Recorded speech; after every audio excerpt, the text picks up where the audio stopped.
दादा मला हे फोनवर महावितरणचं बिल आलंय. दाखव.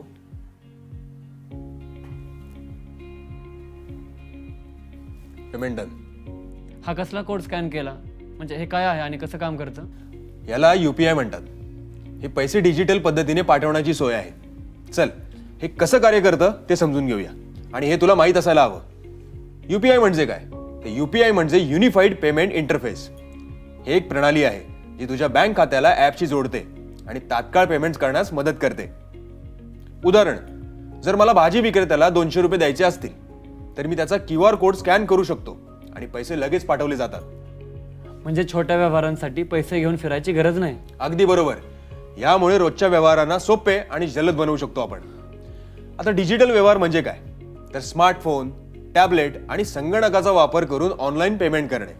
उदाहरणार्थ, ॲपद्वारे शाळेची फी भरणे, ऑनलाईन जेवण ऑर्डर करून डिजिटल पेमेंट करणे, खरेदीसाठी QR कोड स्कॅन करणे.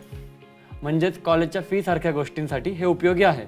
हो, आता अनेक शिकवणी केंद्रे आणि शाळा डिजिटल पेमेंट स्वीकारतात. आता डिजिटल पेमेंटचे फायदे हे जाणून घेऊयात. तर हे खूप जलद आहे. म्हणजेच काय, तर व्यवहार तात्काळ होतात. खूप सोयीस्कर सुद्धा. रोख पैसे किंवा सुट्टे पैसे शोधायची गरज नाही लागत. सुरक्षित सुद्धा आहे. पैसे गमावण्याचा धोका कमी होतो आणि सर्वांसाठी सोपे. छोटे विक्रेते सुद्धा डिजिटल पेमेंट स्वीकारू शकतात. हे खूप उपयोगी वाटतंय. हो, हे आपल्या रोजच्या आर्थिक व्यवहारांचा प्रकार बदलत आहे. UPI वापरताना सुरक्षितता कशी ठेवायची? कधीही तुझा UPI पिन कोणाशी शेअर करू नकोस. पेमेंटची माहिती खात्रीशीर तपासून मगच कन्फर्म कर. फक्त विश्वासार्ह स्रोतांमधून Google Play Store सारखे ॲप्स वापर. सार्वजनिक वायफायचा वापर करून व्यवहार टाळ. म्हणजे सावध राहिल्यास माझे पैसे सुरक्षित राहतील. अगदी बरोबर. सुरक्षितता खूपच महत्त्वाची आहे.